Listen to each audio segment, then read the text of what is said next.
Bueno, muchas gracias nuevamente por estar en esta actividad de educación continuada. Como les dije hace 8 días, por favor, no dejemos, como dice, caer o morir, aunque yo llevo viniendo a esta sala más yo creo que todo el tiempo que lleva la educación continuada, todos los días me siento aquí y aspiro a, como dice, hasta que sea el momento de retirarnos a otra mejor vida.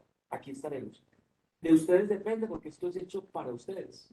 Eh, el que esta actividad cada vez se nutra, decirle a los compañeros, este salón como hace 8 días, todos lo lleno, lleno.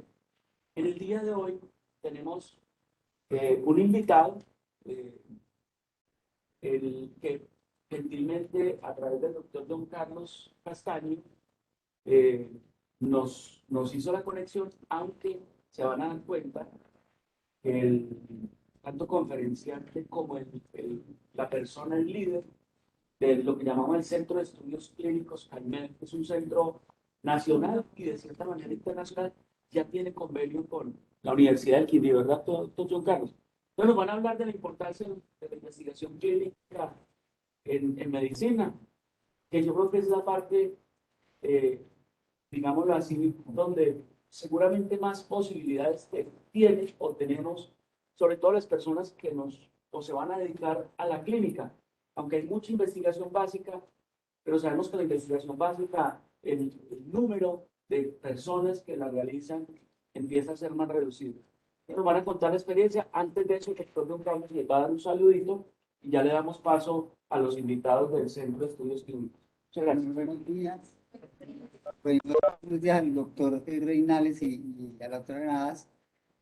Como decía el decano, efectivamente, con CAIMED ya tenemos un convenio de colaboración, lo suscribimos el año pasado, un convenio marco de colaboración, eh, y ahora pues se van a hacer unos convenios específicos de cooperación.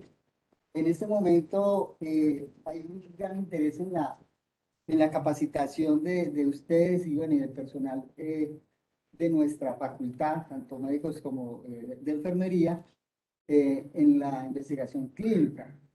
Porque pues ahorita yo creo que la doctora María Angélica nos lo va a contar. Mire, es muy triste que los primeros que se opongan a la investigación clínica sean los médicos y los primeros que desaniman a los pacientes, a las personas, a ser parte de los estudios clínicos, son los médicos, ¿sí?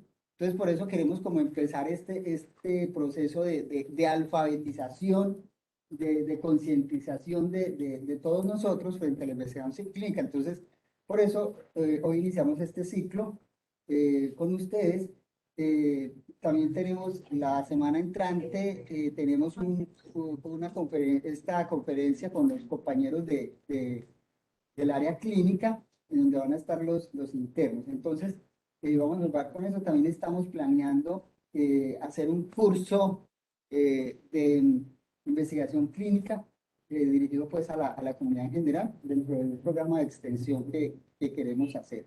Ya hemos, pues la doctora María Angélica y yo ya hemos venido trabajando el documento y pues estamos pendientes de la revisión del doctor Humberto Reinales, que por cierto, pues él es tan quindiano como nosotros, porque el doctor hizo el internado rotatorio acá, en el Hospital San Juan de Dios. Eh, Él recuerda mucho a mi compañero Arley Gómez, que Arley siempre le hablaba sobre la investigación, y pues digamos que esa es una anécdota, y por eso él está pues en este momento muy contento de haber podido abrir la sede más reciente de CAIMED aquí en la ciudad de Armenia. Entonces, pues muchas gracias al doctor Reinales y a la doctora María Angélica. Entonces, bienvenidos. Puedan Bueno, entonces. muchísimas gracias por esta invitación. Sé que es una responsabilidad gigante tener la oportunidad de hablar con estos estudiantes. ¿Sí me escuchas? Sí, sí, muy bien. Ok. Con ustedes, estudiantes de medicina, porque muchas veces lo que uno encuentra es que cansón es la investigación, estudiar epidemiología es demasiado aburrido, es donde yo voy a ir a dormir, a la clase que voy a dormir, y precisamente es esa semilla la que yo quiero cambiar. No, esto no tiene por qué ser aburrido. Además, ¿por qué? Porque es una necesidad que nosotros tenemos como investigadores, como médicos, cuando estamos atendiendo a un paciente. Yo necesito saber realmente qué dice la evidencia, qué dicen los estudios clínicos para tomar la decisión que yo estoy tomando ahorita en cuanto al manejo de mi paciente. Entonces, ya sea que ustedes vayan a ir a la clínica como tal, se quieran tener una especialidad clínica o quieran irse más por el lado de investigación como tal, siempre la epidemiología va a ser una herramienta excelente que les va a ayudar a la toma de decisiones. Entonces, muchísimas gracias, doctor Carlos. Muchísimas gracias a la facultad. Mi nombre es María Angélica Granados. Yo soy médica investigadora, soy magíster en epidemiología y llevo aproximadamente 11 años trabajando en este centro de investigación clínica en donde pues ha sido mi alma mater también en cuanto a investigación. Entonces, sí tenemos muchísimos proyectos con la universidad. Queremos que nos vayamos conociendo poco a poco. Esto que ustedes van a ver hoy es como apenas el abrebocas de algo grandísimo que hay en investigación, de lo que podemos ir charlando más adelante y de los proyectos que podemos tener también más adelante, digamos que haciendo un curso más formal. Entonces, hoy, como les digo, vamos a hablar de esa responsabilidad grandísima que tengo y es explicarle un poquito qué es investigación.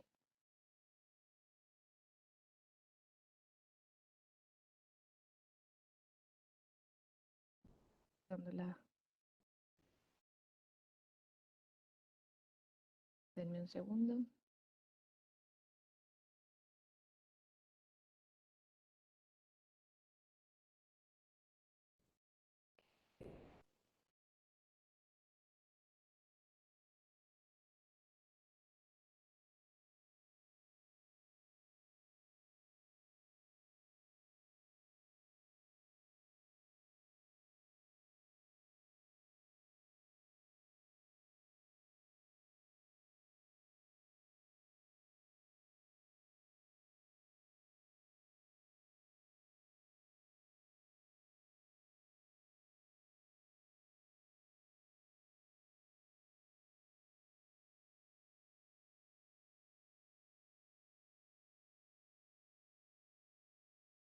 Denme 2 segundos mientras ubico acá qué pasó.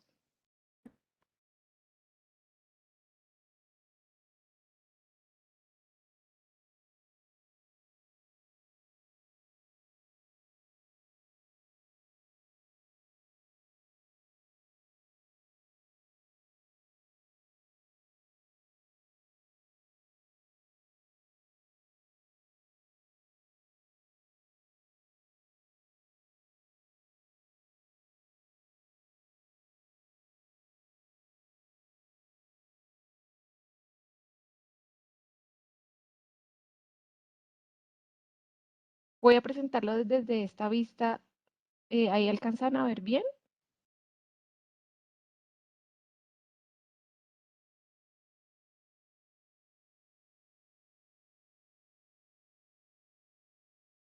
Sí, ahí se ve, María Angélica. Listo.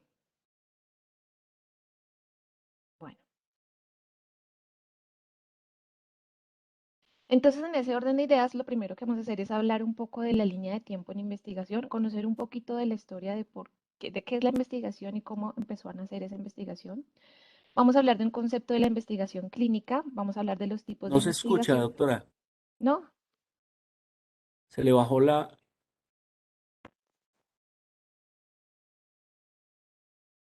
Yo sí te oigo bien.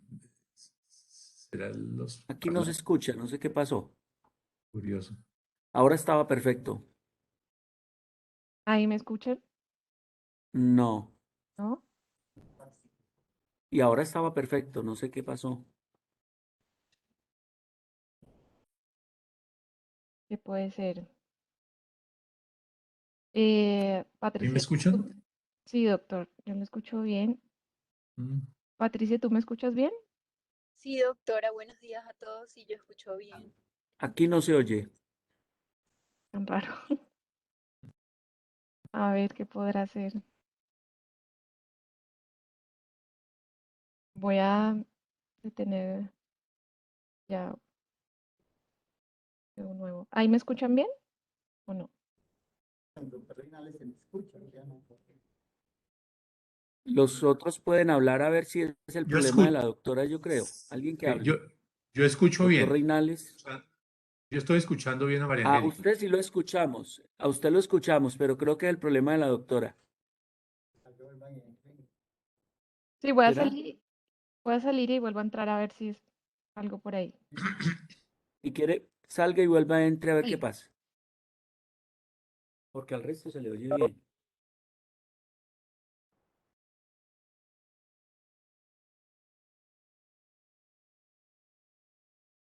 Así que yo les cuento una anécdota mientras tanto. Bien, pues, doctor. Como decía John Carlos en la introducción, yo hice mi internado, yo hice medicina en la Universidad del Rosario, hice mi internado en el Hospital San Juan de Dios y la razón principal por la cual yo decidí irme a la universidad, al Hospital San Juan de Dios, era porque un requisito era presentar un trabajo de investigación en esa época. Dale, María Angélica, a ver si ya. Hola, ¿me escuchan? Sí, ahora sí, doctora. Listo. Bueno, voy a Si quiere, compartir. doctor Reinales, termine su alocución y sigue la doctora Sí. entonces. Marica, estaba haciendo una anécdota que quería contarles mientras tú te conectabas. Decía que cuando yo llegó el momento de hacer el internado, buscando opciones, el Hospital San Juan de Dios era tal vez el único programa que averiguamos en esa época y que tenía más convenio con la Universidad del Rosario, que tenía como requisito para hacer el internado presentar un proyecto de investigación. Eso a mí me motivó muchísimo y de hecho yo llegué al internado ya con un borrador del protocolo que iba a hacer, eh, pero con la mala suerte que como al mes de estar en el hospital eliminaron ese requisito. Entonces fue algo frustrante porque era realmente un hospital que hacía una diferencia en ese aspecto, pero lo cancelaron y lo cancelaron básicamente por la falta de interés precisamente de los internos de la época, ¿cierto? Que iban a ese hospital.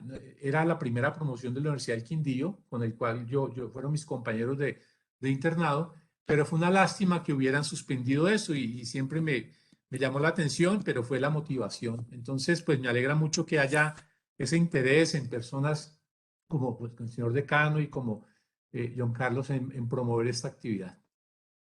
Ahora sí, María Angélica.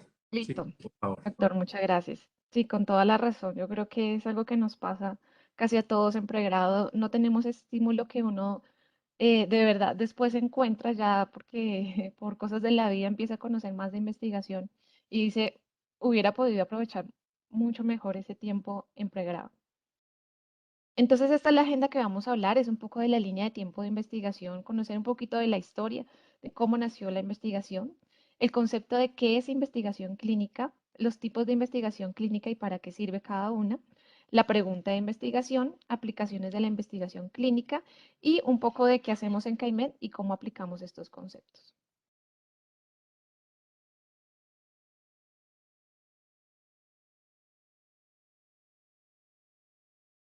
Listo. Entonces, eh, digamos que aquí estoy basándome un poco con este artículo Doctora, ¿puede abrir la presentación, por favor? Para que eso, abajo. ok, lo que pasa es que creo que ahí es cuando se traba y no me deja pasar. Voy a intentarlo. No, hágala ahí y simplemente en la parte inferior izquierda de su pantalla hay unos botoncitos para que usted pueda hacer las diapositivas, aunque la pueda hacer también desde el computador, no hay ningún problema Ah, bueno, el espaciador. sí, bueno, intentémoslo ahí. Ahí lo ven, ¿sí? ¿Me confirman? Sí, perfecto. Listo. Entonces, esta doctora Cardón lo que propone hace una revisión de qué ha pasado en investigación clínica y lo divide básicamente en tres periodos. Entonces, lo primero es todo lo que pasó antes de 1900, o sea, de 1900 para atrás, qué era lo que iba pasando. En ese periodo de tiempo, digamos que la investigación estaba un poco más ligada al principio de beneficencia, es decir, que se podía hacer investigación clínica, pero solamente si yo tenía el criterio para curar o para diagnosticar. sea, yo no iba a hacer investigación clínica solo porque sí, solo para conocer a ver qué pasaba con cada persona, sino solamente si tenía esa intención de hacer un beneficio para esa persona.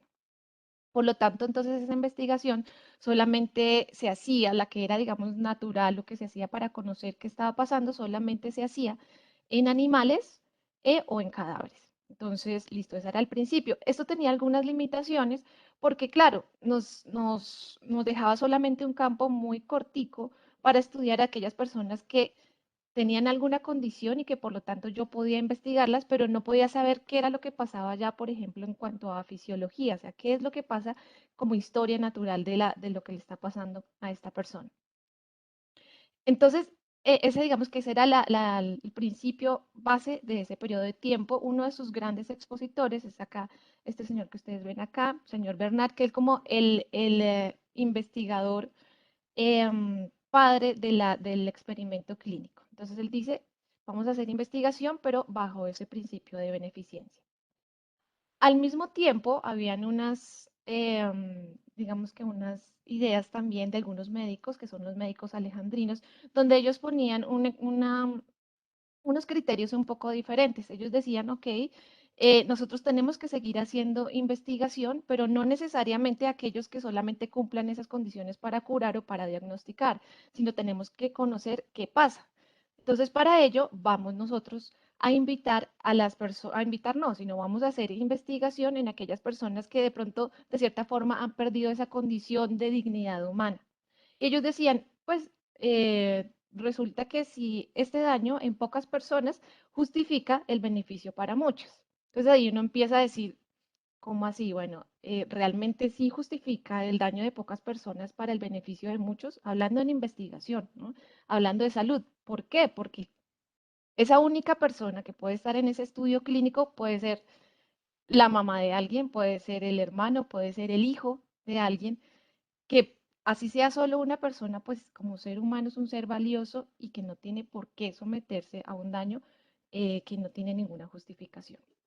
Entonces ellos decían, nosotros sí lo hacemos, pero claro, con esas condiciones específicamente. Y además, pues tenemos en cuenta toda la investigación también que ocurra con animales y la que podamos hacer con los cadáveres. Entonces ahí ya empezaron a evaluarse esas corrientes y pasa el segundo periodo más o menos, que es desde 1900 hasta el año más o menos 1947. Entonces aquí digamos que se hace un revuelto de todas esas nuevas, de esas propuestas que estaban en el periodo anterior para decir, no, realmente nosotros sí podemos hacer investigación conociendo qué está pasando con cada persona sin necesidad de que sea para curar o de que sea para diagnosticar. Entonces ellos dicen, esa analogía que se estaba utilizando en el periodo anterior, en donde si yo hacía investigación con animales y si todo iba bien, directamente podía pasar con humanos, entonces aquí ya cambia un poco y dicen, no, hay que hacer esa investigación en animales, pero también hay que hacer investigación en humanos antes de poder decir que efectivamente esa molécula de investigación, ese medicamento, realmente sirve para poder aplicárselo en la población en general. Entonces empiezan a aparecer todas esas corrientes de autonomía también, es decir, que yo puedo invitar a una persona y esa persona, si ella quiere participar en ese estudio clínico, con el solo hecho de que ella dijera, sí, yo quiero participar, entonces ella podría ser parte de su estudio. Pero ¿qué pasaba ahí? Había un punto bien importante en que no solamente era importante esa autonomía de la persona de querer participar, sino de que se hiciera una evaluación de lo que se estaba estudiando. Es decir, una persona podía entrar a un estudio, a una participación de un experimento, pero no sabíamos si realmente los riesgos iban a ser mucho más que los posibles beneficios que tenía en esa propuesta que le estaban presentando. Entonces, por eso es cuando ahí ya empiezan ahí 1947, seguramente que ese año ya les trae algunos recuerdos y están pensando en qué época les estoy hablando, que es la época precisamente de la Segunda Guerra Mundial, en donde acá es un punto bien importante y que les recomiendo que ustedes revisen, o sea, en Google nomás si ustedes pueden entrar, ahí van a encontrar toda la información disponible de lo que sucedía con aquellas poblaciones judías en los campos nazis en donde estas personas eran sometidas a muchos experimentos de investigación. Ellos decían, pues, simplemente estas personas, digamos que no tienen la calidad de humanos como lo tenemos nosotros y por lo tanto podemos hacer este tipo de investigación. Entonces aquí nacieron algunos crímenes atroces que son, pues digamos, que hacen parte importante de la investigación clínica, porque fue lo que nos dio los parámetros para poder decir, listo, podemos hacer investigación, es necesaria, pero ¿bajo qué condiciones? Entonces empieza ya a partir de ese momento, más o menos 1947, cuando empieza un nuevo periodo que es hasta el día de hoy, en donde tenemos investigación clínica, pero esta investigación clínica ya es una investigación que es regulada. Entonces empiezan a aparecer de primera mano el código de Nuremberg. Ese código de Nuremberg sale precisamente de después de haber evaluado todo lo que pasó con estas poblaciones de esos judíos que fueron sometidos a esos experimentos sin el permiso de ellos, sin el respeto de ellos, sin ningún consentimiento por parte de ellos. Entonces empiezan a aparecer esa regulación que es la que hace cambiar como ese nuevo periodo del que estamos hablando. Entonces, el código de Nuremberg tenía, digamos que tiene pues a su favor que precisamente nació para intentar regular lo que estaba pasando en investigación y más adelante se fue cambiando y se fue adaptando también con otros proyectos que fueron saliendo, como es, por ejemplo, la Declaración de Helsinki, que fue eso más o menos hacia 1963 en donde ellos decían, listo, es importante el principio de autonomía, es decir, las personas que van a entrar a un estudio clínico tienen que saber que están entrando a un estudio clínico, pero además yo tengo que evaluar un riesgo-beneficio. Es decir, entonces hay una investigación, pero esa investigación es justificada.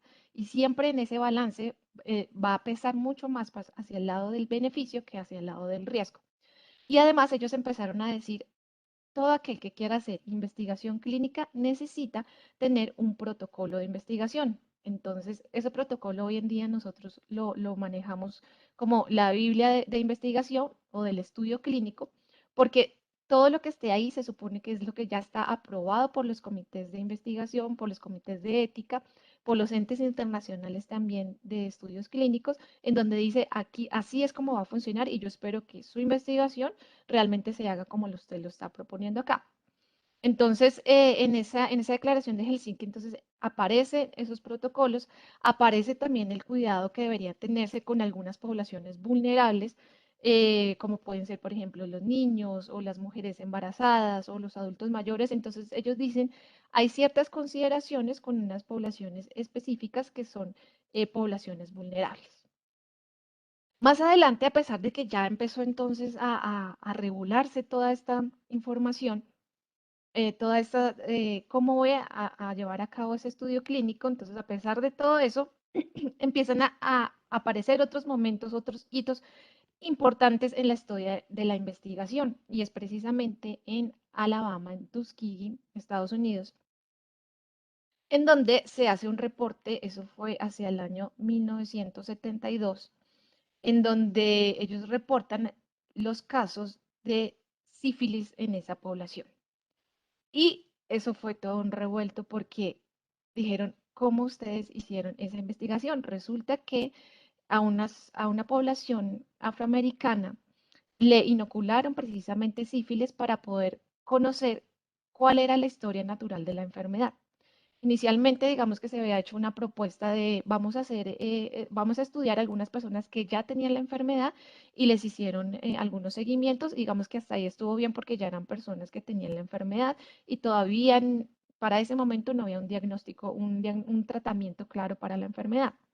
Sin embargo, ellos quisieron, no, queremos conocer la historia de la enfermedad, queremos saber qué le pasa a una persona que le da sífilis y vamos a invitar a esas personas. O más que invitar, pues les dijeron, ustedes tienen cierta enfermedad, no les decían el nombre, y vamos a ver a ustedes cómo les va con unos tratamientos que les vamos a hacer. Incluso se les dijo que algunos procedimientos que se les hacían eran procedimientos de tratamiento de esa enfermedad que ellos tenían, pero en realidad eran más bien tomas de muestras, exámenes que les hacían para conocer qué era lo que realmente estaba pasando con ellos. Entonces, los engañaron, todo lo que les dijeron de tratamiento no eran de tratamientos y en cambio sí le inocularon la enfermedad y muchos de ellos murieron a raíz de este estudio clínico.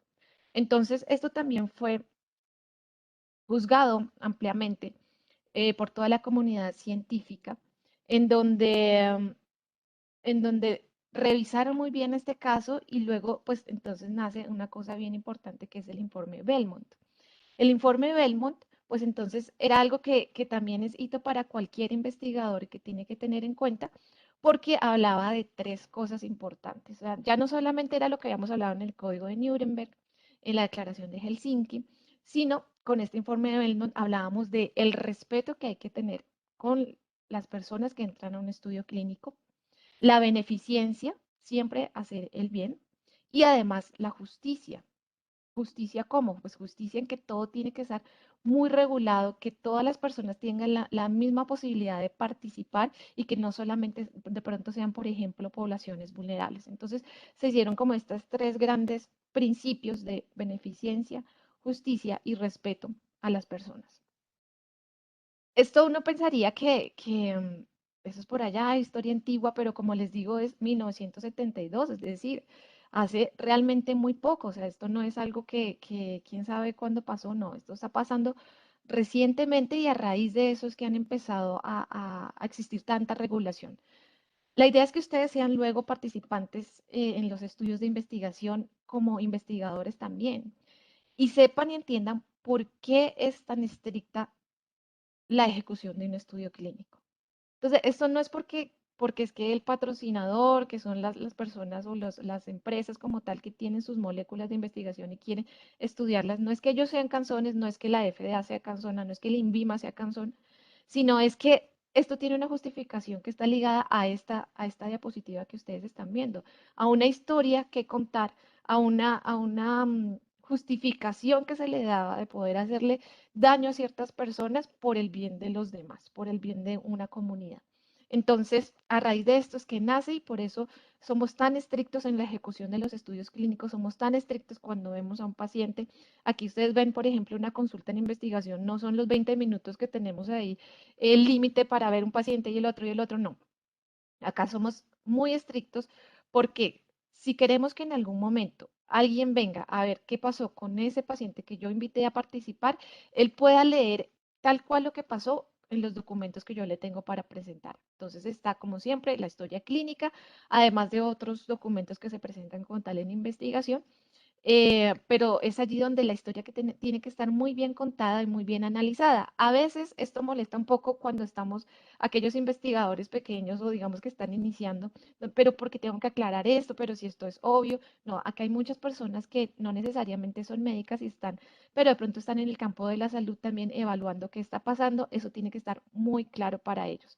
Siempre pensando en ese proceso de consentimiento informado, que es cuando yo le digo a ese paciente, venga, yo lo quiero invitar a esto porque acá hay un posible beneficio más que el riesgo y estas son las condiciones del estudio clínico. Pero todo eso tiene que estar muy bien documentado como documento legal, que es la historia clínica. Entonces, aquí ¿cómo nos regimos? Pues más adelante, ya 1997 aproximadamente, están también las guías de buenas prácticas clínicas. En buenas prácticas clínicas, pues recoge un poco de todo lo que ya hemos estado hablando y rige exactamente cómo se tienen que presentar los estudios clínicos, cuáles son las partes que debe contener, por ejemplo, un protocolo de investigación.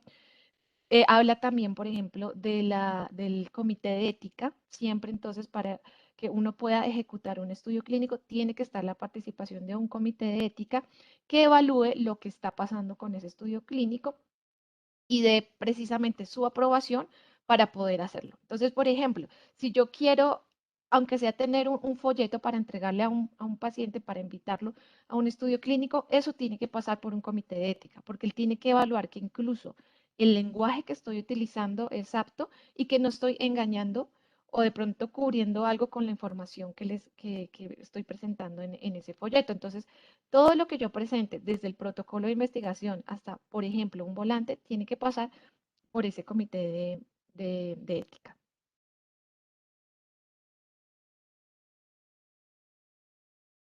Entonces, acá también, para no tener esto, que no sea aburrido, y ya les voy a dejar un plan para este fin de semana, y es que se vean estas películas tan interesantes. Esta primera es la película que se llama Los chicos de la señorita Evers, que precisamente habla de lo que pasó en Tuskegee, de las personas afroamericanas a las que les inocularon directamente sífilis y lo que pasó con ellos. Entonces, una historia bien interesante y nos ayuda un poco también a reflexionar en cuanto a todo el aspecto ético en investigación, ¿sí? O sea, es importante hacer investigación, claro que sí, pero ¿cómo la vamos a hacer? Entonces ya tienen como tarea este fin de semana ver esta película, Los chicos de la señorita Evers, que les recomiendo muchísimo para conocer qué fue lo que pasó. Además, está otra película que se llama Y la banda siguió tocando, de su título en español. Se trata precisamente de el año aproximadamente 1980, que es cuando empieza toda la historia del VIH-Sida.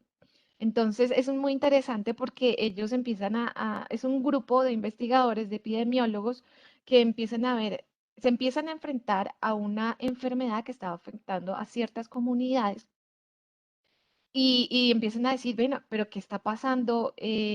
¿Cómo es esa enfermedad? ¿Qué hay que hacer para poder diagnosticarla, para poder realmente conocer cuál es la enfermedad que se nos está presentando ahora, que para ese momento pues era desconocida? Y nos muestra un poco también cuáles fueron esas barreras un poco burocráticas que tuvieron que verse enfrentados y que realmente hasta el día de hoy se está presentando. O sea, no es algo que sea viejo y que ya no se volvió a presentar, sino que de cierta forma es una situación en la que siempre se está presentando en investigación. ¿Sí? Ahorita, por ejemplo, a raíz con la vacuna de COVID, pues claro, ahí hay un interés grandísimo de sacar la vacuna, pero alrededor de esto, pues pueden haber muchos intereses también que uno tiene que evaluar como investigador. Entonces, es cómo funciona un equipo de epidemiología, por qué es importante hacer epidemiología. Esta película un poco nos acerca a esa respuesta de investigación.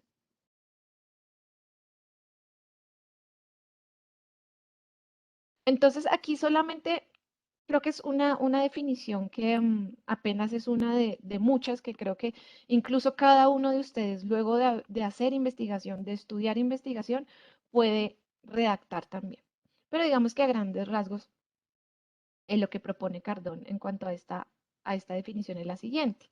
Es la actividad encaminada a conocer el resultado de una intervención o un producto para el diagnóstico o la terapéutica en los seres humanos. El ensayo clínico es el principal exponente de la investigación clínica y toda la evaluación experimental de una sustancia o medicamento en seres humanos. Entonces, digamos que es una forma corta y concisa de poder dar una definición a qué es investigación clínica. Ahora, ¿cuáles son los tipos de investigación clínica y para qué sirven? Entonces, digamos que se divide en dos grandes grupos. El primer grupo es el grupo observacional, ¿sí? Entonces ahí están los ojitos, es decir, lo único que yo voy a hacer como investigador es observar qué pasa. Yo no voy a intervenir, ¿sí? Entonces voy a observar lo que le está pasando a este grupo y además en ese tipo de estudios observacionales lo puedo dividir en dos grupos a la vez. Uno es el descriptivo, los estudios descriptivos, entonces estoy evaluando, estoy observando más bien lo que está pasando en un grupo específico. ¿Sí? Entonces ahí yo no estoy comparando con nadie, simplemente estoy observando a este grupo que tiene esta característica y lo sigo a través del tiempo, dependiendo el tipo de estudio que quiera hacer. Entonces están el reporte de casos, están las series de casos, están los estudios de corte transversal, los estudios poblacionales, los ecológicos y los correlacionales. Pero si yo, estando observando, sin intervenir, quiero hacer un estudio analítico, entonces listo, yo voy a observar, pero ahora voy a comparar. Entonces la palabra analítico habla precisamente de la comparación. Entonces, a este grupo le tiene este beneficio, pero comparado con qué, ¿sí? Entonces están los estudios de casos y controles, están los estudios de cohortes, están los estudios de pruebas diagnósticas y están las revisiones sistemáticas. Ahora, eso es por el lado de los observacionales. Pero si queremos hablar entonces ya de los experimentales, que es donde están como tal los ensayos clínicos. Aquí la palabra clave en este tipo de estudios es la intervención. Entonces, en estos estudios ya ese investigador realmente hace una intervención con las personas que están participando en el estudio clínico. Entonces, aquí ya son como tal los ensayos clínicos. Los ensayos clínicos son, por ejemplo, los que se están sacando ahorita para aprobar una vacuna para COVID. Entonces, son ensayos clínicos que cumplen ciertas características para poder demostrar que esa vacuna es eficaz y que es segura para el uso en humanos. Entonces, dentro de los ensayos clínicos hay ciertas características, algunas de ustedes de pronto han escuchado, que es el enmascaramiento o que el estudio sea ciego y la asignación aleatoria. ¿Sí? Ciego quiere decir, eso también tiene diferentes grados de enmascaramiento en donde, por ejemplo, el investigador y el equipo como tal médico que ve al sujeto en investigación no sabe en qué grupo quedó. ¿Sí? Entonces, la asignación aleatoria quiere decir, entra al estudio clínico, al azar, esa persona va a quedar en alguno de los dos grupos. Un grupo que es el grupo activo que recibe la vacuna como tal, pues tomando el ejemplo de estudios de vacunas, y el otro grupo que va a tener exactamente las mismas características, solo que no va a recibir la vacuna, sino va a recibir, por ejemplo, solución salina. ¿Sí? Entonces, aquí yo comparo los dos grupos y soy ciega como investigadora, es decir, no supe en qué grupo quedó el sujeto con el que yo estoy hablando en este momento. Eso también hay diferentes grados de enmascaramiento, en donde puede llegar incluso a que las personas que están haciendo los análisis de los datos también están enmascaradas y no conocen si ese dato es de una persona que recibió el grupo activo o si recibió el grupo placebo. Y están los estudios también cuasi experimentales, que son los estudios en donde son muy parecidos a los ensayos clínicos, pero digamos que la diferencia grande ahí es que esa misma persona funciona no en grupos diferentes, sino es su mismo control, es decir, esa misma persona va a funcionar en el grupo activo y en el grupo control. ¿Sí? Entonces, esa es básicamente la diferencia que tienen los estudios cuasi experimentales. Ahora, para hacer esta investigación, a raíz de ya todo lo que hemos venido hablando, entonces he dicho, listo, hay una propuesta de un acrónimo que cualquier investigador tiene que completar para poder hacer investigación clínica. No solamente para, si yo tengo la idea de querer estudiar, eh, pues alguna intención que yo tenga de mi práctica clínica, por ejemplo, sino también si quiero evaluar la evidencia que hay en medicina para el manejo de X condición. Entonces, si tenemos, por ejemplo, hablando del ejemplo de la vacuna de COVID, hay que resolver este acrónimo, que es el acrónimo de PICOT. Seguramente es algo que ustedes van a estar expuestos, de pronto no sé si sea el primer momento en que ustedes lo han escuchado, pero de aquí en adelante seguramente van a estar muy familiarizados con esta sigla porque les va a ayudar precisamente a organizar las ideas en el momento en que quieran hacer investigación. Siempre deben tener esa P. ¿La P de qué? De población. Siempre tienen que saber muy bien a quiénes van a ir dirigidos en su grupo de investigación. No es lo mismo, por ejemplo, hablar de obesidad en pediatría a hablar obesidad en una población adulta. Entonces, inicialmente las vacunas que salieron, por ejemplo, de COVID, todas son aprobadas para personas adultas. ¿Por qué? Porque también los niños siempre quedan después de que se han hecho las investigaciones en población adulta. Entonces, tengo la población, listo, ya sé perfectamente que esta es la población que yo quiero estudiar. Intervención, pues es precisamente para el caso del ejemplo, sería la vacuna como tal, es lo que yo quiero evaluar, la vacuna de la plataforma X para el manejo de COVID, para prevención de COVID. La comparación, entonces aquí es muy importante, siempre tengo que comparar con qué. Entonces aquí comparado con placebo, porque voy a compararlo con el grupo que no está activo. Entonces yo tengo mi grupo de comparación. El outcome, ¿qué es lo que yo quiero ver? Es el resultado. Entonces quiero saber cómo funciona la eficacia y la seguridad de esta vacuna que yo quiero estudiar. Entonces, ese va a ser mi resultado. Y el tiempo es en qué momento quiero demostrar que ese producto de investigación efectivamente es eficaz y es seguro. Entonces, esto es lo que se plantea precisamente para los ensayos clínicos y se puede tener una adaptación para la propuesta cuando son estudios observacionales. Entonces, en vez de la I, voy a utilizar la E, que es de exposición. Entonces, ya no es una intervención lo que yo vaya a hacer, sino quiero saber a qué estuvo expuesto. Entonces, los fumadores versus los no fumadores, entonces daría la exposición y así sería como lo utilizaríamos en los estudios observacionales.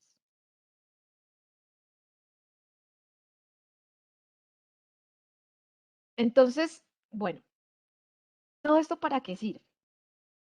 Realmente creo que aquí esta diapositiva pues se nos va a quedar corta de todas las aplicaciones que tiene la investigación clínica.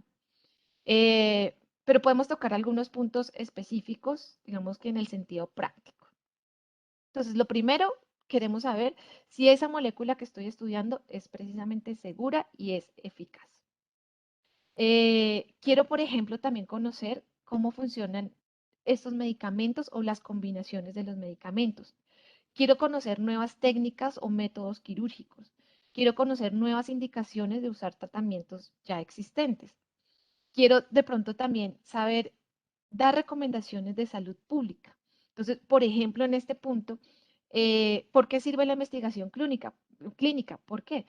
Porque con base en lo que salgan estos resultados, yo puedo dar un argumento para que nada más y nada menos sea incluido, por ejemplo, en el post. Entonces, ¿de qué depende de que un medicamento sea aprobado en el post? Entonces, la idea es que todo tenga un argumento científico, un análisis científico, una investigación en donde yo pueda decir que a raíz de un estudio de costo-beneficio, realmente puedo utilizar esta molécula en vez de otra porque tengo todo este argumento. Entonces nos sirve también para los tomadores de decisiones, para las indicaciones de políticas de salud pública, nos sirve precisamente la investigación. Para educar, pues ya es algo que estamos haciendo desde hoy. Entonces, todo lo que van haciendo a raíz de los estudios de investigación clínica, pues me sirven para enseñar desde aquellos estudiantes, por ejemplo, como ustedes en pregrado, de que sepan para qué sirve y que ustedes tengan ese interés que les estaba comentando el doctor Humberto también, de, venga, yo sí quiero estudiar, quiero saber por qué funciona esto, por qué me están diciendo que este medicamento es mejor que este o por qué no darle este otro. Entonces, ustedes van a estar enfrentados muchísimos también a la industria farmacéutica en donde les van a llegar, les van a explicar y les van a decir, eh, mire doctor, esta es la mejor molécula por las tales razones, mire la farmacodinámica, la farmacocinética y funciona así, y el estudio demostró esto. Si ustedes no tienen las bases suficientes para tomar una decisión y para analizar lo que les están presentando, seguramente ustedes les van a creer a todos. Entonces tienen que tener ese criterio también científico de investigador y tener las bases mínimas para poder analizar lo que le están presentando y decir realmente si eso sirve o no. ¿Por qué? Porque hay muchos sesgos alrededor de la investigación clínica. Entonces tenemos que ser críticos independiente de la rama que vayamos a tomar, si es clínica, si es por investigación específicamente. También, pues, para que tengan en cuenta, no solamente esta investigación se hace con medicamentos, sino se hace también, por ejemplo, con los dispositivos médicos y con nuevas estrategias de prevención.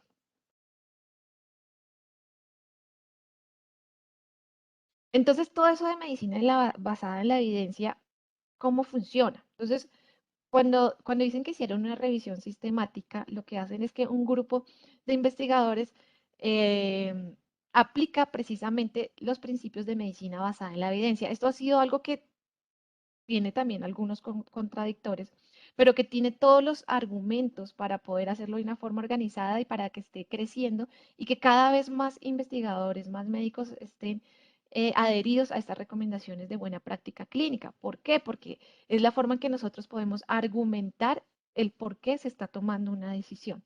Entonces, ¿cómo se hace? Para decir que realmente una recomendación es buena o no es buena. Entonces, aquí se propone también 5 pasos específicos para evaluar la calidad de la evidencia. Entonces, lo primero es que, listo, yo quiero saber realmente si esa vacuna de COVID sirve o no sirve. Entonces, utilizo mi estrategia PICOT tengo una pregunta de investigación en donde convierto la necesidad de información en una pregunta con respuesta que puede ser de prevención, diagnóstico, tratamiento, causa o cualquier otra que sea mi interés. Empiezo a buscar. ¿Qué encuentro yo? ¿Qué dice la evidencia? ¿Qué dicen esas bases de datos de publicación en medicina sobre lo que yo quiero encontrar? Entonces, con esa pregunta de investigación, busco la mejor evidencia que pueda responder mi pregunta y empiezo a evaluar de manera crítica. Entonces, ¿qué evalúo? Evalúo que sea válido, es decir, lo más cercano a la realidad. Evalúo el impacto que tiene, que es el tamaño del efecto, y también que realmente tenga uso en la práctica clínica determinado pues precisamente por la aplicación. ¿Qué tan aplicable realmente es esa evaluación la que estoy haciendo, esa molécula que estoy haciendo? Después de que ya estoy haciendo esa evaluación crítica, entonces integro la valoración crítica con la experiencia clínica y con el paciente, entonces evalúo qué es lo que dice ya la teoría científica, la biología de los valores, las circunstancias únicas, o sea, las cosas que lo pueden determinar. Y ya por último, evalúo si realmente esa conducta es eficaz y es segura. Y evalúo además si esa propuesta es, digamos que tiene los resultados que yo tengo, yo deseo. Si no es así, entonces esto vuelve a empezar. Entonces, ¿qué es lo que hay que cambiar? Hay que cambiar incluso la pregunta de investigación, hay que cambiar la forma de evaluarlo, o sea, ¿qué es lo que puede estar fallando hasta que yo llegue a la mejor evidencia posible y pueda realmente recomendar una indicación clínica? Este cuadrito también seguramente lo van a estar expuestos de aquí en adelante, muchas veces lo van a conocer, y es conocer la calidad de los estudios clínicos, o más bien la jerarquía que existe en los estudios clínicos. Como ustedes saben, siempre hay jerarquías en todo lo que nos estemos exponiendo. Entonces acá, ustedes ven en esa puntica naranja, están las revisiones sistemáticas. Entonces, entre más arriba esté en esa pirámide, digamos que es más fiable y menos posibilidad de sesgo tenemos, ¿sí? Más fiable o más confiable. Mientras más arriba, digamos que tiene una mejor calidad y entre más abajo, pues hay mayor riesgo de sesgos. Entonces, siempre las revisiones sistemáticas van a estar en el top de esta pirámide porque precisamente coge toda la información de muchos ensayos clínicos. Entonces ya no es solamente un ensayo clínico, sino hago la revisión de toda la información científica que tengo cuando estoy respondiendo esa pregunta PICOT, donde utilicé esos cinco pasos que veíamos anteriormente. Entonces están las revisiones sistemáticas, más abajo le siguen los estudios clínicos controlados, aleatorizados, y ahí, desde el rojito para abajo, ya son los estudios observacionales. Entonces, están dentro de los estudios observacionales, también hay una jerarquía que inicia con los estudios de tipo cohorte, los estudios de casos y controles, ya luego le siguen las series de casos, y por último están las opiniones de los expertos. Aquí es importante decir que no, es que si no es ensayo clínico, entonces yo no lo voy a utilizar porque pues el resto no me sirve como evidencia. Sin embargo, no, todo tiene una justificación y todo tiene, digamos que, su proceso científico y su valor. ¿Por qué? Porque además voy a tener algunas limitaciones en los estudios clínicos por consideraciones, por ejemplo, éticas, en donde pasa mucho con los estudios de quirúrgicos, en donde yo no voy a operar a una persona, no la voy a someter a un tratamiento cuando yo ya sé que esto sí le puede servir a esa persona, un tratamiento que sí debería tener y yo solamente por estudiar, entonces a un grupo sí le hago y al otro grupo no le hago. No, eso no sería ético. Yo no podría tener un estudio clínico, un ensayo clínico bajo esas características. Entonces es ahí donde estos otros tipos de estudios, por ejemplo, observacionales, en donde ya, no, es que este grupo era diferente y este otro tenía esta otra característica y pasó esto, donde estos estudios observacionales empiezan a tener un valor también. Además que los estudios observacionales, pues, tienen la característica de que son estudios que se pueden sacar muy rápidamente y que puedo llegar a algunas asociaciones iniciales, algunas ideas, algunas teorías que me van a servir posteriormente ya para querer comprobarlo, ¿sí? Entonces son estudios seguramente mucho menos costosos que pueden salir mucho más rápido, donde yo puedo tener una idea de lo que está pasando con esa condición para luego tal vez ya proponer un estudio ya más completo, como un estudio de tipo cohorte o como ya un ensayo clínico. Aquí datos curiosos. Entonces, más o menos cuántas aprobaciones ha tenido la FDA entre el 2005 y 2012. Nada más ni nada menos que 188 nuevos agentes terapéuticos se aprobaron para 206 indicaciones de productos de 448 ensayos clínicos efectivos. Entonces, imagínense todo lo que ha avanzado en ese corto periodo de tiempo la medicina. Entonces, ustedes están estudiando hoy, pero dentro de 10 años seguramente muchas de las cosas que estemos hablando ya van a estar diferentes y van a tener nuevas indicaciones, habrá nuevas propuestas de moléculas innovadoras que han servido pues para el manejo de nuestras poblaciones. En el 2020 no más 53 nuevos agentes terapéuticos de 32.000 pacientes que participaron en estudios clínicos. Entonces, esos apenas son unos datos pequeños de todo lo que pasa alrededor de investigación, de que esto se está moviendo realmente día a día, de que esto no tenemos que ser ajenos a esto. No, no puede que ustedes no entren específicamente al área de investigación, pero no podría pasar que un paciente a ustedes les dice, listo, yo entré a un estudio clínico, doctor, ay, ¿y usted por qué se entró a eso? ¿Eso quién la mandó? ¿Eso quién le dijo? No, y pasa muchísimo. Nos encontramos con pacientes, no, es que mi doctor dijo que eso no, porque eso quién sabe qué era, y uno dice, no, no puede pasar, o sea, puede ser que a uno no sea el área que le llama la atención, pero no puedo desconocer lo que hay detrás de un medicamento, lo que hay detrás de un dispositivo, o sea, toda la investigación que hay y cómo nace investigación. Si no hacemos investigación, pues no vamos a tener estas nuevas propuestas de agentes terapéuticos que van a manejar las enfermedades que están emergiendo día a día.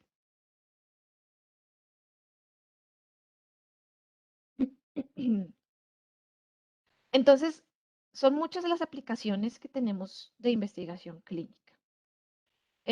O sea, ¿para qué investigo? Entonces, no solamente pensando pues en poder encontrar la cura contra el SIDA, sino poder también beneficiar otros aspectos que tenemos. Entonces, por ejemplo, entrenamiento del personal de salud.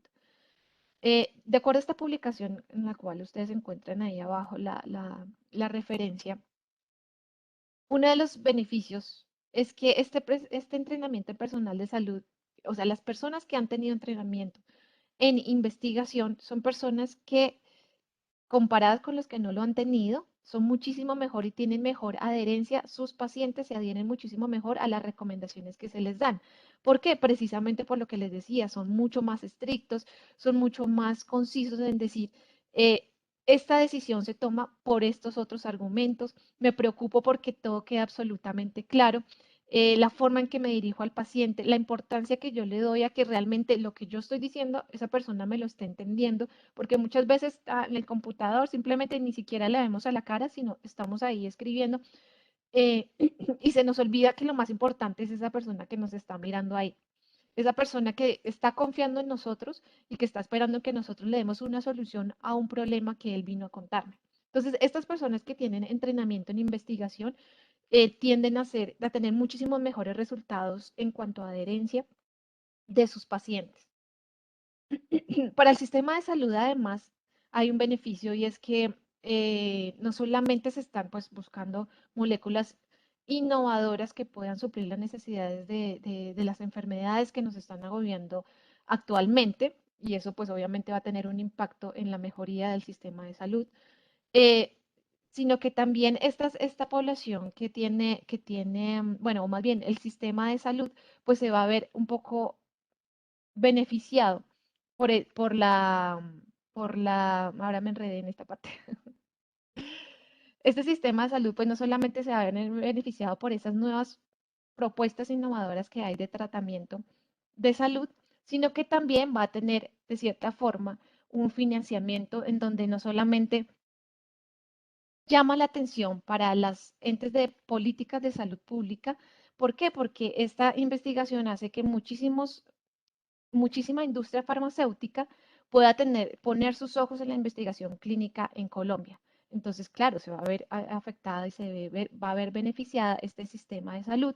y no solamente, como digo, sistema de salud, sino hablando específicamente de Colombia, la nación en general, porque hay más inversión, porque son centros de inversiones que son atractivos para ejercer precisamente esa investigación y por lo tanto esto va a tener un impacto grande también en la generación de empleo, de conocimiento, de investigación y todo se vuelve como un círculo que va haciendo crecer esta investigación en Colombia. Hablando específicamente de los pacientes, acá hay una característica bien importante y es que los pacientes van a tener acceso más rápido a nueva tecnología, que de una u otra forma no tendrían acceso si no participan en un estudio clínico. Entonces, hay ciertas poblaciones también que por ciertas características no van a tener ese acceso y tener la oportunidad de conocer un estudio clínico hace que esa persona pueda tener solamente ese acceso a esa terapia nueva, sino que además pueda tener recomendaciones de esas patologías que ya tiene, de esas patologías que de pronto nadie le ha podido explicar, venga, usted por qué está tomando esa metformina o cómo se la está tomando. Puede que no tenga nada que ver con la investigación de la que estamos haciendo, pero va a tener la asesoría de ese investigador clínico con el que se está presentando, que le va a poder explicar, mire, está bien, estamos investigando esto, pero además usted se debe tomar esto de esta forma, esto no es para esto como usted cree, sino esto se hace de esta forma. Y le dedico el tiempo para responderle también las preguntas de investigación, que es lo que no tenemos usualmente en la práctica clínica de rutina. Entonces, eso hace que estas personas, independientes si quedaron en el grupo activo o en un grupo placebo, todos van a estar beneficiados de esa participación en un estudio clínico con la condición, como les digo, de que probablemente esa persona está en el grupo placebo y no está recibiendo la molécula activa, pero colateralmente puede llegar a tener ciertos beneficios. Ahora, hay que tener cuidado con esto, siempre evaluando realmente y siendo muy claros a través del consentimiento informado de lo que esa persona, digamos que se está adheriendo al participar en ese estudio clínico. Entonces, si somos claros, sabemos cuáles son los posibles riesgos, cuáles son los posibles beneficios también y además de eso, pues le estoy ayudando con todo lo que ese paciente me pueda estar preguntando como sujeto de investigación. Se generan alianzas también, entonces hay colaboraciones entonces con la industria farmacéutica, de biotecnología y también con dispositivos médicos. Entonces no solamente la experiencia que ya tuve como farmacéutica se queda solo para el área farmacéutica, sino para también diferentes áreas como las que les estoy exponiendo en este cuadrito que ven ahí de colaboración. Como siempre, el foco principal son nuestros pacientes. O sea, siempre tenemos que pensar que más allá del beneficio que pueda tener, como entrenamiento personal de salud, como el país, como tal, en esa inversión que les estoy hablando, siempre hay que pensar primero en el paciente, en la seguridad del paciente. Por lo tanto, lo primero que yo tengo que ver, ¿esto es seguro para el paciente y realmente en esa balanza estoy tranquila en este estudio clínico? Si la respuesta es que sí, pues listo. Entonces ahí ya vienen el resto de las cosas. Pero siempre debo pensar y jamás se me debe olvidar que la idea de todo esto, la idea de por qué yo estoy acá sentada en un estudio clínico con esa persona que está confiando en mí, es precisamente un beneficio para él, para nadie más. Entonces, ¿por qué tengo que escribir esto de forma clara? Porque es para que los demás entiendan lo que yo estoy tratando de mostrar y para que se vea la justificación y luego todo esto, todos estos análisis de datos que yo estoy escribiendo aquí de forma organizada, sean tenidos en cuenta para sumarlos al resto de datos que hacen parte de esa investigación clínica y se pueda generar una recomendación de una aprobación de la FDA, de la EMA, donde digan que efectivamente esa molécula sirve para ese tipo de pacientes. Entonces, si yo lo miro con esos ojos, le doy la importancia a la investigación y entiendo por qué hay que hacerlo de la forma en que debemos hacerlo, porque debemos que ser, porque porque tenemos que ser tan estrictos en la forma de documentar, en la forma de ser claros con el paciente y no solamente con el paciente, sino con el resto de entidades que me puedan estar regulando lo que yo estoy haciendo. Entonces, si yo ya lo miro así, ya va a ser más fácil entender por qué lo hago de esa forma. Entonces, acá, bueno, acá el doctor Humberto, pues claramente es mi mentor y acá él puede apoyarnos un poquito en este sentido de qué es lo que hacemos en CAIMED. Pero en esta diapositiva lo que quiero es decirles toda esta cháchara para qué. Para decirles que realmente eso sí se puede ver de una forma tangible. ¿sí? Por ejemplo, nosotros en CAIMED como centro de investigación, con más de 10 sedes que ya tenemos a nivel nacional e internacional, que empieza desde alguna idea en un cuaderno, en una palabra, que estuvo tal vez algunos años ahí quieta, pero que luego llegó a nacer hasta llegar a este punto de poder decir, en Colombia hacemos investigación clínica, que es un modelo que es replicable, que se puede llevar incluso a otros modelos internacionales. Esto se ve reflejado en lo que ya pasa acá, entonces los estudios clínicos. Entonces son estudios de investigación. ¿Nosotros qué hacemos? Estudios clínicos, estudios de investigación realizados en humanos que tienen como objetivo evaluar una intervención médica, quirúrgica o conductual, la intervención médica o conductual. Entonces, son estos ensayos clínicos que les he venido hablando a través de la charla. Por ejemplo, últimamente en el boom de vacuna COVID, no solamente vacunas, sino también tratamiento de COVID como tal. Y pues al lado de eso, todas enfermedades cardiovasculares, enfermedades tropicales, enfermedades raras también, donde no solamente hemos hecho estudios clínicos tipo ensayo clínico, sino también hemos hecho estudios tipo observacionales, donde hemos tenido también la oportunidad de escribir los artículos, de poner toda esa experiencia de los estudios clínicos en, en la conducción también de los estudios observacionales.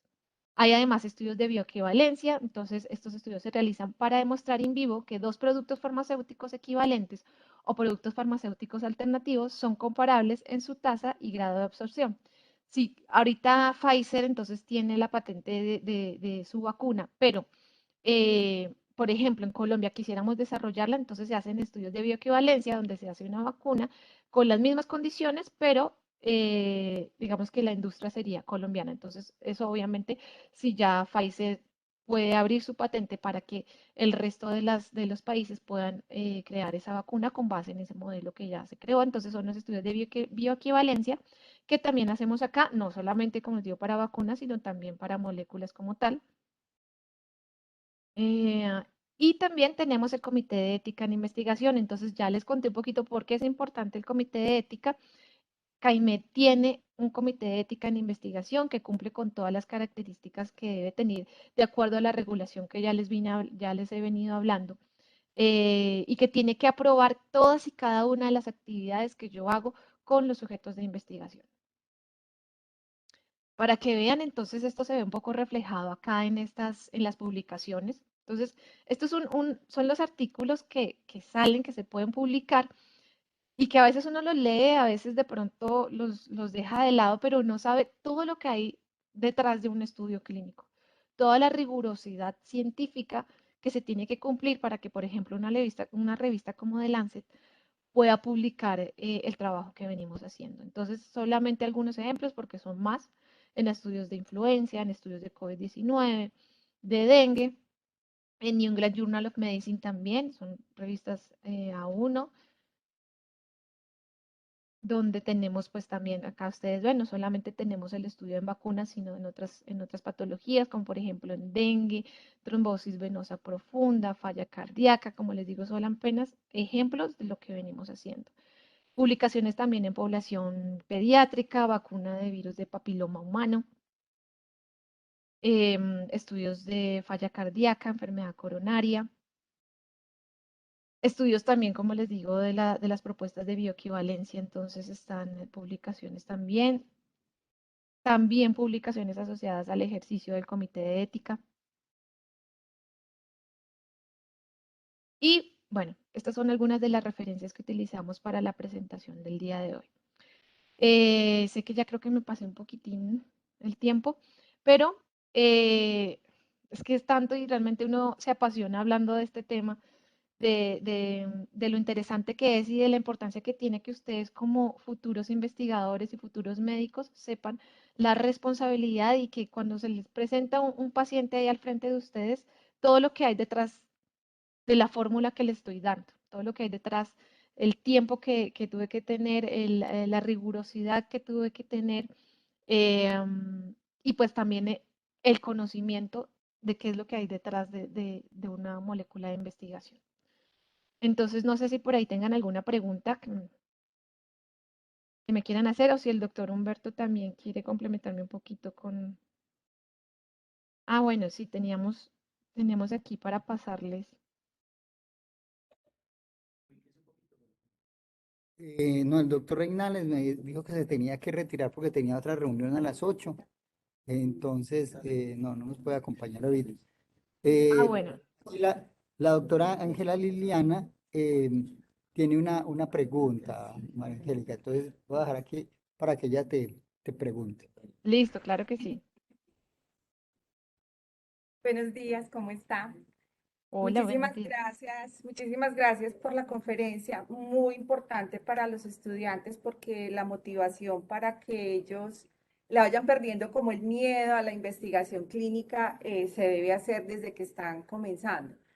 Sin embargo, hay dos cosas que a mí me gustaría aclarar. Lástima que ya muchos estudiantes tenían clase y no están, porque Ah, no debe, porque desde el punto, eso lo sabes tú muy bien, desde el punto de vista metodológico, hay que poner mucho cuidado en la clasificación de los estudios y yo sé que dependiendo de la revista o del libro donde uno lea, nos van a hacer clasificaciones diferentes. Pero, por ejemplo, hay una cosa en que yo siempre insisto mucho y es que ellos diferencien los estudios primarios de los estudios secundarios. Entonces, en la clasificación de la revista que se utilizó en la conferencia, en los estudios observacionales se estaban incluyendo las revisiones sistemáticas. La revisión sistemática no puede incluirse dentro de los, obviamente estos autores lo hicieron, pero eso no se puede. ¿Por qué? Porque la revisión sistemática es un estudio secundario. Todos los estudios primarios, los descriptivos, los de cohorte, los de casos y controles, los experimentales, que incluyen los ensayos clínicos y los cuasi experimentales, son estudios cuya unidad de análisis, es decir, cuyos participantes son seres humanos. Mientras en los estudios secundarios, los participantes son estudios previos, es decir, ensayos clínicos, casi siempre ensayos clínicos o estudios de cohorte son los que más se utilizan para hacer tanto las revisiones sistemáticas como los metaanálisis, que son los que tienen más evidencia científica. Es decir, dentro de los niveles de evidencia nosotros tenemos primero que todos los estudios primarios, estando de últimos los experimentales, y después están los estudios secundarios. Entonces, a mí me parece importante la aclaración por una cosa, porque yo veo que con mucha facilidad se le dice a la gente, haga una revisión sistemática, y hacer una revisión sistemática es muy delicado porque no solamente por el protocolo de investigación con que conlleva, sino que tienen que tener mucha experiencia para evaluar la validez de los estudios previos. Y en la revisión sistemática, los primeros que se tienen que seleccionar precisamente son los ensayos clínicos. Entonces, esa era una como de las como aclaraciones para ellos que me parece que es importante como ampliarlo. Y lo otro, la diferencia fundamental entre los estudios que son los ensayos clínicos y los cuasi experimentales, que en los cuasi experimentales también se pueden hacer ensayos clínicos, la diferencia fundamental entre los dos es la aleatorización. En el ensayo clínico tiene que existir una aleatorización. Los participantes llegan y se dividen al azar. Ellos no saben a qué grupo pertenecen. Y en cambio, en los cuasi experimentales no se puede hacer aleatorización. No es que los investigadores no quieran hacerlo, es que hay ciertos estudios que no permiten que yo diga es al azar que se va a hacer, sino que necesariamente hay que seleccionar los grupos. A estos se les hace la intervención y a los otros no se les hace la intervención. Y con respecto también al uso del placebo, entonces también aclarar porque mucha gente le tiene miedo a los ensayos clínicos. Lo que tú decías al principio, John Carlos, de hecho muchos médicos le tienen miedo a los ensayos clínicos porque no tienen información sobre el placebo. Este placebo solamente se debe utilizar o cuando se está haciendo un ensayo clínico sobre una medida preventiva, pero nunca sobre una medida farmacológica. Porque tal como ella explicó los estudios de bioequivalencia, para uno ensayar una medida farmacológica siempre se tiene que comparar con la mejor alternativa existente en Un paciente este con momento. falla cardíaca, yo no lo No, puedo bajar sin tratamiento. No, O sea, en cambio, si yo voy a evaluar, por ejemplo, la eficacia del zinc para la reducción del tiempo de la diarrea en los niños, que de hecho eso se hizo con un estudio fase experimental, entonces ahí sí se puede utilizar un placebo, porque estamos hablando Claro. de un mineral, entonces no tiene problema. o la Pero- prevención primaria, por ejemplo, de la enfermedad cardiovascular, aspirina versus placebo. Se Exacto, puede hacer. es muy distinto, pero de medidas preventivas. Y eso es importante saberlo, porque ustedes como médicos muchas veces la gente le va a decir, es que me invitaron a tal cosa, pero a mí no me van a dar tratamiento. Nunca. Eso. Siempre se tiene que utilizar, es una medida farmacológica alternativa. Solamente quería pues como hacer esa aclaración para los estudiantes, porque obviamente pues ellos hay que motivarlos con todo esto. Muchísimas gracias. Muy bien. Listo, listo, sí, no, totalmente de acuerdo, muchísimas gracias.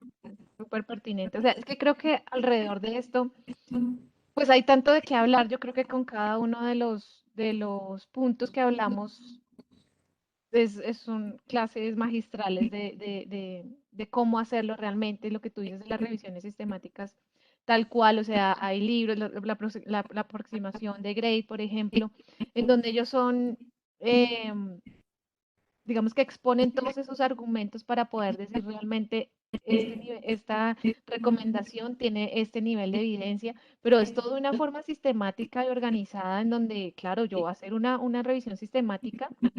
Primero no la podría hacer sola.